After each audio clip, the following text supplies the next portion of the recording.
ओम शांति। शास्त्रों में एक कहानी का वर्णन आता है। एक नवयुवक सन्यासी अपनी तपस्या में मगन होता है, तो बहुत गहन तपस्या वो कर रहा होता है। तो उसी वन में कोई ऋषि कन्या भी रहती है। तो जब वो उसको देखती है तो उसके मन में ये भाव उमड़ आता है कि मैं इस सन्यासी की थोड़ी सेवा करूं।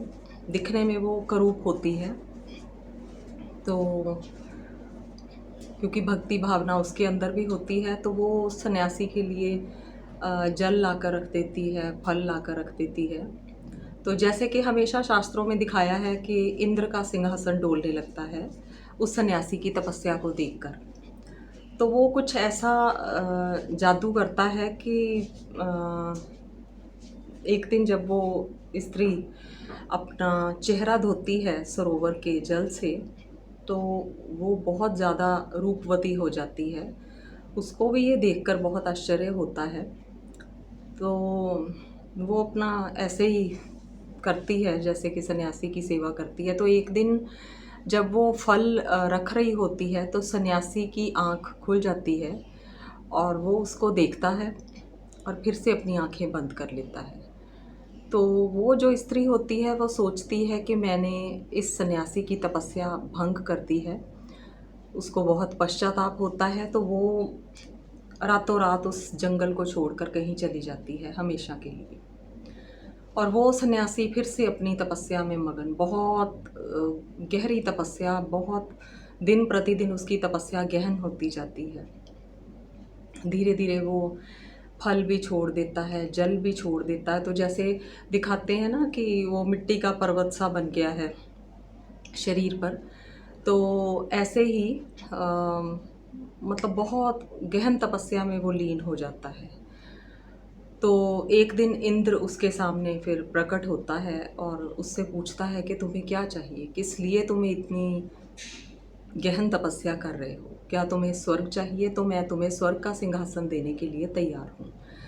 तो वो सन्यासी कहता है कि मुझे स्वर्ग नहीं चाहिए, ऐसी किसी कामना से मैं ये तपस्या नहीं कर रहा हूँ। तो फिर इंद्र कहता है कि क्या तुम्हें स्वर्ग से सुख चाहिए इसी धरती पर? वो कहता है मुझे स्वर्ग से सुख भी नहीं चाहिए। फिर इंद्र पूछता है कि क्या तुम्हें मोक्ष चाहिए? क्या तुम इस देह के बंधन से मुक्त होना चाहते हो सदा के लिए? वो कहता है मुझे मुक्ति भी नहीं चाहिए। तो फिर इंद्र को भी बहुत आश्चर्य होता है, तो और वो पूछता है कि फिर ऐसा संसार में रहा क्या जिसके लिए तुम इतनी गहन तपस्या कर रहे हो? तो इंद्र फिर भी उसको कहता है कि कुछ तो मांगो, कुछ तो मैं देने के लिए आया हूँ। तो वो सन्यासी कहता है कि अगर आप देना ही चाहते हो तो मुझे इतना बता दो कि वो जो स्त्री थी वो कहाँ चली गई। तो यहाँ से हमारा टॉपिक स्टार्ट होता है। जब हम तपस्या के मार्ग पर चल रहे होते हैं, सोचते हैं कि हमारा मन विकारों से मुक्त हो गया है, लेकिन ऐसी कुछ सूक्ष्म गांठें अंदर हमारे बनी रहती हैं। तपस्या तो हो रही है, लेकिन किस दिशा में वो तपस्या जा रही है ये देखना जरूरी है। दिशा और दशा क्या है हमारी तपस्या की। हमारा जो आज का टॉपिक है वो है 7 गांठें। ऐसे तो कई गांठें हैं मन के अंदर, लेकिन आज हम सिर्फ 7 गांठों की ही चर्चा करेंगे। गन्ना सबने देखा होगा। गन्ने में भी जहाँ गांठ होती है वहाँ पर रस नहीं होता, और जहाँ रस होता है वहाँ गांठ नहीं होती। तो जहाँ पर भी गांठ होगी जीवन का रस समाप्त हो जाएगा। पहली गांठ है सूक्ष्म बदले की भावना। हम बीमार थे और हमें कोई देखने नहीं आया, हमारा किसी ने ध्यान नहीं रखा। वो बीमार थे तो हम गए थे, हमने अपना पूरा सहयोग दिया था, हमने उन पर पूरा विश्वास किया था, लेकिन वो हम पर विश्वास नहीं कर रहे। अंदर ये भावनाएं, ऊपर ऊपर से हम शुभकामनाएं रख रहे हैं सभी के प्रति, क्योंकि ज्ञान मार्ग में है ना, तो ये चीज़ तो हम बोल कर कह नहीं सकते हैं कि मेरे मन में ऐसा ऐसा है। लेकिन अंदर, मन के अंदर सूक्ष्म, हम सूक्ष्म गांठों की चर्चा कर रहे हैं, बदले की भावना एक बनी रहती है कि इसने ऐसा ऐसा किया था ना तो ऐसा हो गया। अंदर बड़ी खुशी होती है किसी के साथ अगर कुछ सुन ले ना कि कुछ बुरा हो गया, और ख़ास करके उस व्यक्ति ने कभी हमारे साथ कुछ बुरा किया हो। ये नहीं होना चाहिए। अगर हम उस परमात्मा के बच्चे बने हैं तो ये भावना अंदर नहीं रहनी चाहिए। यज्ञ में एग्ज़ाम्पल्स हैं। ब्रह्मा बाबा के पास जगदीश भाई पहली बार गए थे 53 में। ब्रज कोठी में था तब यज्ञ सारा रह रहा था। तो ब्रह्मा बाबा ने सारा कुछ दिखाया जगदीश भाई को, यहाँ ये है, यहाँ ये है, सब कुछ दिखाया। और वहाँ पर एक शमशान भी था पास में। तो बाबा ने कहा कि यहाँ ये है, यहाँ ये है, यहाँ ये शमशान है। इस शमशान में एक साधु रहता है जो बाबा पर रोज़ गालियों की पुष्प वर्षा करते रहता है। ऐसा परिचय बाबा ने दिया था उस साधु का।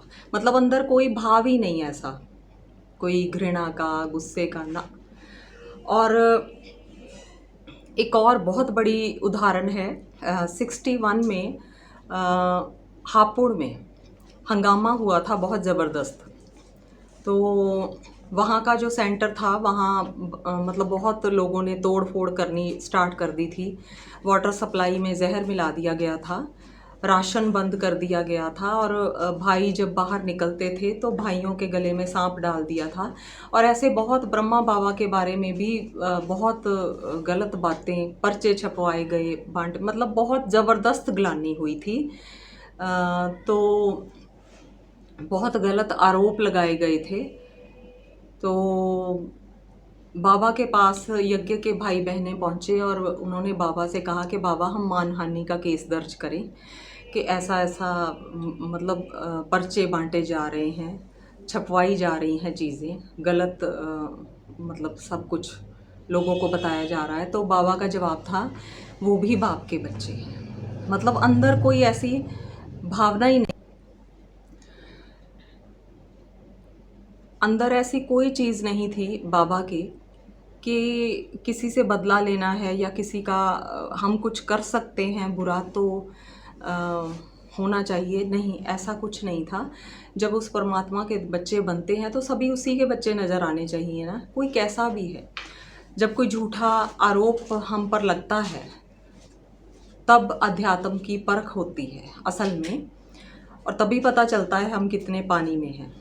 अंदर से मन कितना छटपटा रहा होता है ये सिद्ध करने के लिए कि हम बताएं कि हम राइट हैं और दूसरा रॉन्ग है।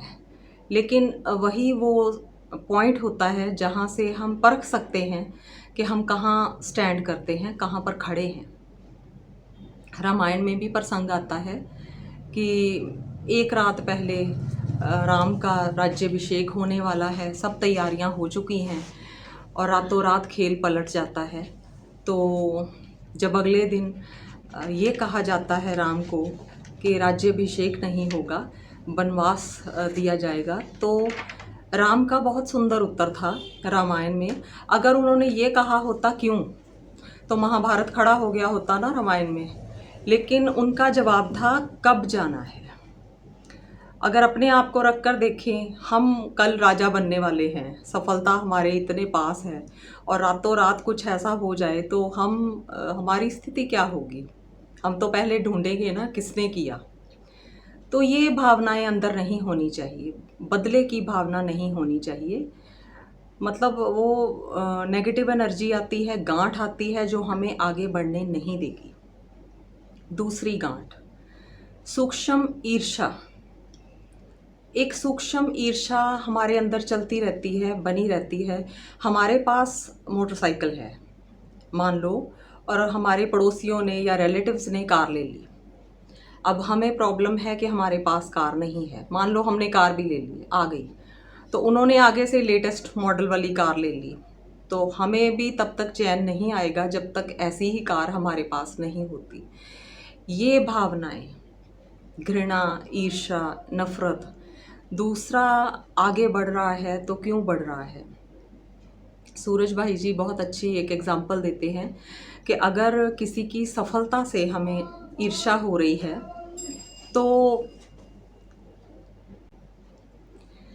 तो हमें उस पर्सन से ईर्ष्या नहीं हो रही है, हमें उस सफलता से ईर्ष्या हो रही है।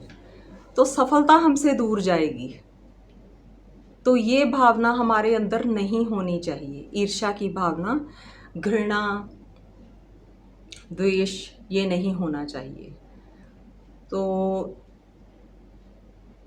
तीसरी गांठ है सूक्ष्म आसक्ति। अटैचमेंट कहो, आसक्ति कहो, लगाव कहो। जब हम ये सोचते हैं कि ये मेरा बच्चा है या ये मेरा ये है, ये मेरा ये है, हम लौकिक में भी मोह से डिटैच होना शुरू हो जाते हैं उन संबंधों से, लेकिन अलौकिक संबंधों में आकर फंस जाते हैं। तो वहाँ पर भी हमारी उन्नति रुक जाती है। ये भी एक आसक्ति ही है कि हम जब कहते हैं कि मेरा पति ज्ञान में आ जाए, बच्चे ज्ञान में आ जाएं, ये भी अटैचमेंट है। हम कभी ये क्यों नहीं सोचते कि हमारा पड़ोसी ज्ञान में आ जाए, हमारे शहर के लोग ज्ञान में आ जाएं? ये क्यों नहीं सोचते? हम सिर्फ अपने ही परिवार के लोगों के बारे में क्यों सोचते हैं? और बाबा को जैसे ये एक बार कहा गया था कि साकार मुरलियों में आए हुए ये वाक्य हैं कि बाबा को ये पूछा गया था, बहुत आकर बच्चे पूछते थे, बहनें, कि बाबा हमारी पति की बुद्धि का ताला खोल दो। तो बाबा कहते थे मैं किसी की बुद्धि का ताला खोलने नहीं आया हूँ। मतलब वो हम ये भूल जाते हैं कि वो अलग आत्माएं हैं। ज़रूरी नहीं है कि हम ज्ञान में आ गए हैं तो वो भी आए,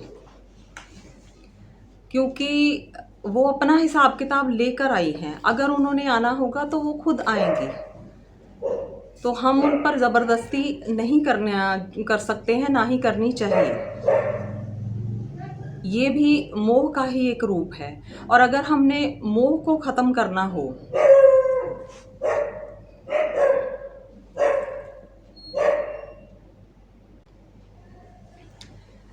तो ये भी मोह का एक रूप है कि हम, और इस मोह को ख़त्म करने के लिए हमारे अंदर वैराग आना चाहिए। जब वैराग जब तक नहीं आता है, और बाबा कहते हैं शमशानी वैराग आता है, मतलब थोड़े टाइम के लिए शमशान में गए तो वैराग आया कि कुछ नहीं है, बस सब कुछ यही है, अल्टीमेट डेस्टिनेशन यही है, लेकिन बाद में हम आते हैं दुनिया में और फिर से फंस जाते हैं। तो ये महात्मा बुद्ध की भी उदाहरण है कि महात्मा बुद्ध के पास जब कोई संन्यास्त होने के लिए आता था तो वो उनका पहला ये कहते थे कि 3 महीने जाकर शमशान में बैठो और दिन रात जलती हुए चिताओं को देखो। तो कैसे कोई बचा पाएगा अपने आप को वैराग से? और महात्मा बुद्ध कैसे थे? एक बार उन्होंने सब कुछ देख लिया और वैराग आ गया। और हम दिन रात देखते हैं लेकिन फिर भी वैराग नहीं आता। जैसे कहा जाता है ना, जन्म मृत्यु जरा व्याधि दुख दोषानु दर्शनम। तो जन्म में भी दुख है, मृत्यु में भी दुख है, जरा बुढ़ापे में दुख है, व्याधि बीमारी में भी दुख ही है, लेकिन फिर भी हम इस देह से और देह के संबंधों से मुक्त नहीं हो पाते। चौथी गांठ है सूक्ष्महीन भावना। मैं ये नहीं कर सकता, मुझसे ये नहीं होगा। कोई भी काम हो पहले ही जवाब होता है मैं ये नहीं कर सकता, मेरे अंदर ये गुण ही नहीं है। तो ये एक हीन भावना अंदर बनी रहती है कि मुझसे ये नहीं होता। और किसी को जैसे मुरली का हम कहते हैं कि चिंतन जरूर करना चाहिए, ज़्यादा नहीं तो कम से कम एक पॉइंट ही बुद्धि में रख लिया जाए तो सारा दिन उसके बारे में चिंतन चलता रहे कि बाबा ने ये क्यों कहा। लेकिन हम खास करके लेडीज़ में ये बात ज़रूर आती है कि अगर किसी को कहा जाए कि मुरली का कोई एक पॉइंट भी सुना दो या उसका एक्सप्लेनेशन दे दो, और क्या कहेंगी बहनें कि नहीं ये काम बहुत मुश्किल है, हमसे नहीं होगा, हमारे अंदर ये पावर नहीं है। और वहीं अगर किसी की किसी से अनबन हो जाए, किसी ने किसी को कुछ कह दिया, किसी की बहू हो गई, पड़ोसी हो गए, किसी के साथ कुछ हो गया, तो पूरी रात चिंतन चलेगा। क्यों कहा, कैसे कहा, ऐसे होना चाहिए था, ऐसे नहीं। मतलब पावर तो है, चिंतन की पावर है, ऐसा कोई नहीं कह सकता कि मेरे अंदर ये गुण नहीं है, ये पावर नहीं है। हम यूज़ नहीं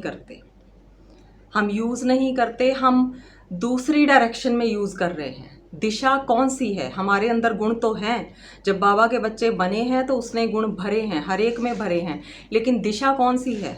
उन गुणों को यूज़ करने के लिए हम कौन सी डायरेक्शन पर जा रहे हैं, ये देखना है। ये भी अंदर गांठ ही है। 5th है गांठ सूक्ष्म अपवित्रता।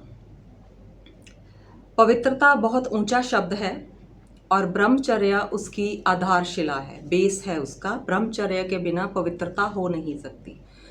पवित्रता मन के लेवल तक आती है, ब्रह्मचर्य तन के लेवल पर आता है। और बाबा ने तो यहाँ तक भी कहा है कि व्यर्थ संकल्प भी अपवित्रता है, साधारण संकल्प भी अपवित्रता है। अगर हम भी साधारण बातें ही कर रहे हैं, इधर उधर की बातें कर रहे हैं जिनका कोई लॉजिक नहीं है, कोई मतलब नहीं, टाइम वेस्ट हो रहा है, वो भी अपवित्रता ही है। देह के बारे में बाबा के कड़े महावाक्य हैं अव्यक्त मुरलियों में कि ये देह सांप है और सांप में विष होता है। सांप को नहीं देखो, मणि को देखो। अगर वो सांप किसी को डस ले तो बचाया भी जा सकता है, लेकिन ये सांप किसी को डस ले तो बचना मुश्किल है। तो पवित्रता बहुत ऊंची परिभाषा है पवित्रता की, लेकिन हमें सूक्ष्म जो अपवित्रता हम लेकर चलते हैं, ये कभी कभी कर्म के लेवल पर नहीं आती, संकल्पों में आ जाती है और फिर स्वप्न में। वहाँ पर भी हमारी पवित्रता खंडित नहीं होनी चाहिए, उस लेवल पर भी। 6th गांठ है सूक्ष्म अभिमान। ये मैं कर रहा हूँ, मेरे अलावा ये कोई नहीं कर सकता। अगर मैं ना होता तो कौन करता? मुझसे बेहतर कोई कर ही नहीं सकता। ये है अभिमान। ये मम्मा की उदाहरण है। मम्मा बेंगलोर में गई थी 3 महीने के लिए, बड़ी बड़ी सेवाएं करके आई वापस। और जब मम्मा से पूछा गया था कि मम्मा सेवाएं कैसी रही, तो मम्मा का जवाब था अच्छी थी। इसके आगे फुल स्टॉप, कोई वर्णन नहीं कैसे किया। अभिमान नहीं होना चाहिए अंदर। और एक देखो बाबा के कितने हम ये चीज़ बार बार सुनते हैं।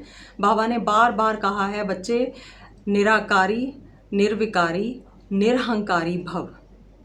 जबकि देखा जाए तो निर्विकारी में ही 5 विकार आ जाते हैं, अहंकार भी आ जाता है बीच में ही, लेकिन फिर भी निरहंकारी अलग से क्यों कहा गया? क्योंकि ज्ञान में होने का भी, निर्विकारी होने का भी अहंकार आ सकता है कि हम बहुत ज्ञानी हैं, हम बहुत निर्विकारी हैं। विनम्र होने का भी अहंकार आ सकता है। और ज्ञान का अहंकार तो स्थूल अहंकार से भी ज़्यादा बुरा है। उसको अंधकार कहा गया है, प्रकाश नहीं कहा गया। अगर अहंकार में भर कर ज्ञान दिया जा रहा है कि ये मैं करवा रहा हूँ, मैं ये कर रहा हूँ, अगर हम कुछ कर रहे हैं तो ये उसी की शक्ति है, उसी की पावर है जो हमसे करवा रहा है। गुण तो हम में पहले होंगे भी, लेकिन कहाँ यूज़ हुए? हमें यूज़ करने ही नहीं आए, या हम कर नहीं पाए, या हमें खुद ही पता नहीं था हमारे में ये गुण है। करवा कौन रहा है? काल्पनिक उदाहरण एक यज्ञ में दी जाती है कि एक बहन ने शरीर छोड़ा। काल्पनिक उदाहरण है, लेकिन यज्ञ में दी जाती है कि एक बहन ने शरीर छोड़ा और उस बहन ने बहुत बड़ी बड़ी सेवाएं की थी, देश में विदेशों में बड़े सेंटर खोले थे। और जब ऊपर गई तो बाबा ने पूछा कि बच्ची तुमने क्या क्या किया? बाबा ने ही पूछा तो उसने बताया, बाबा मैंने देश में विदेश में ये सेवाएं की हैं, इतने सेंटर खोले, इतने आत्माओं का कोर्स करवाया है, इतनों को ज्ञान में लाया, सब कुछ उसने बताया। तो बाबा का जवाब था, बच्ची ये सब तो मैं कर रहा था, तुमने क्या किया? तो यहाँ से ये हमें सीख लेनी चाहिए। करवाने वाला वो है, बाबा नहीं कहते करावनहार मैं हूँ। करनहार तुम हो, लेकिन करावनहार तो मैं ही हूँ। तो ये चीज़ कभी भूलनी नहीं चाहिए कि हम सिर्फ निमित्त हैं। अगर हमारे अंदर कोई गुण है, अगर हम किसी के का भी देखते हैं, ये वैसे तो पॉइंट मोह में भी आता है, अगर हम किसी देहधारी से इम्प्रेस होते हैं, तो किसी के गुणों से इम्प्रेस होते हैं, तो वो गुण भरे किसने हैं उसमें, उसको हम भूल जाते हैं। अगर कोई देहधारी हमें बहुत प्यारा लगता है तो ये देखना चाहिए क्या वो भगवान से प्यारा हो सकता है। एक तरफ 1000 भुजाओं वाला है और एक तरफ 2 भुजाओं वाले हैं। हमें ये नहीं भूलना चाहिए कि जो मदद 1000 भुजाओं वाला कर सकता है वो 2 भुजाओं वाले नहीं कर सकते। तो ये है सूक्ष्म अभिमान, जिसमें से हमें मुक्त होना है। ये भी गांठ है। 7वीं गांठ है सूक्ष्म अंतरकला। एक निरंतर युद्ध, द्वंद्व हमारे अंदर चलता रहता है कि ऐसे करूं या नहीं करूं, जॉब छोड़ूं या करूं, यहाँ जाना है या नहीं जाना। मतलब छोटी छोटी बात में हम कंफ्यूज हैं। क्यों? क्योंकि मन में कुछ और है, वाणी में कुछ और आ रहा है और कर्म में कुछ और आ रहा है। ये तीनों चीज़ें जब तक हमारी समान नहीं होती तब तक अंदर एक युद्ध चलता ही रहेगा, द्वंद्व चलता रहेगा। अंतरकला जिसको कहते हैं सूक्ष्म में, निरंतर निरंतर, क्योंकि छोटी छोटी बातें हमारे एक पूरे दिन में देख लो बहुत कुछ आता है, ऐसे करना चाहिए या ऐसे। यहाँ पर बाबा ने भी कहा है निर्णय करने की शक्ति, परखने की शक्ति होनी चाहिए। तो ये अपने आप को यहाँ पर चेक करना है कि अगर हमारा ये अंदर युद्ध चलता रहता है तो हमारी ये शक्ति यूज़ हो रही है, हम में है या नहीं है। नहीं है तो क्यों नहीं है। गांठें बहुत हैं, लेकिन फिलहाल हम ये इन 7 गांठों की ही चर्चा कर रहे हैं। और इनसे मुक्त होने का सबसे सहज मार्ग कौन सा है? डायग्नोसिस करना, अपनी चेकिंग करना। डॉक्टर के पास भी जब जाते हैं किसी बीमारी के लिए तो सबसे पहले डायग्नोसिस ही होता है ना, फिर उसके बाद ट्रीटमेंट स्टार्ट होता है। तो हम पहले अपना डायग्नोसिस करें कि मेरे अंदर ये चीज़ है, ये गांठ है अंदर। और अगर गांठ है वहाँ रस नहीं होगा। हमारे पुरुषार्थ में, हमें योग में रस नहीं मिलेगा जब तक अंदर ये गांठें हैं। डायग्नोसिस करना है, उसके बाद ही हम किसी भी गांठ से मुक्त हो सकते हैं। और बाबा ने कहा है अगर किसी एक आत्मा के प्रति भी हमारे अंदर घृणा है, नफरत है, संसार की किसी एक आत्मा के प्रति भी हम संपूर्ण कभी नहीं बन सकते। इतने सुंदर सुंदर महावाक्य हैं। अगर किसी एक वाक्य को भी याद रख लिया जाए एक दिन में तो कहाँ का कहाँ हम पहुँच सकते हैं। हमारा योग कहाँ से कहाँ चला जाएगा, क्योंकि मन की शुद्धि वहाँ पर ही होती जाएगी। तो ये हमें अपने आप को परखना चाहिए, अपना चार्ट रखना चाहिए, अपने आप को देखना चाहिए कि हम कौन सी गांठों को लेकर अंदर बैठे हुए हैं, वो गांठें निकालनी कैसे है। सबसे पहले डायग्नोसिस करना, उसके बाद स्वीकार करना, एक्सेप्ट करना। मानने को तैयार होती नहीं है आत्मा कि हमारे अंदर ये चीज़ है। इसके लिए भी बहुत हिम्मत चाहिए कि मुझ में ये चीज़ है। मैं अपनी एक उदाहरण छोटी सी दे रही हूँ कि एजुकेशन भी थी, जॉब भी की हुई है मैंने, लेकिन कभी भी मैं माइक के सामने बोल नहीं पाई थी। ये मुझ में कभी हिम्मत नहीं आई थी कि मैं माइक के सामने बोल दूं। प्रोग्राम्स भी करवाए जैसे टीचर्स करवाते ही हैं, सब कुछ करवाया, कॉन्फिडेंस भी बहुत था, लेकिन माइक के सामने बोलना इम्पॉसिबल था। यहाँ पर मैं आई हूँ जब से बाबा के घर में, तब से ये चीज़ पता नहीं अंदर होगी या बाबा ने ही भरी है, लेकिन आज जब मैं ये बोल पा रही हूँ तो ये उसी की छत्र छाया है या उसी की शक्ति है जो हमसे ये कार्य करवाती है। तो हमें अंदर हीन भावना भी नहीं रखना चाहिए कि मैं ये नहीं कर सकता। हिम्मत करनी चाहिए, एक कदम ज़रूर बढ़ाना चाहिए, तो उसकी मदद 1000 हाथों से हमें मिलती है। ओम शांति।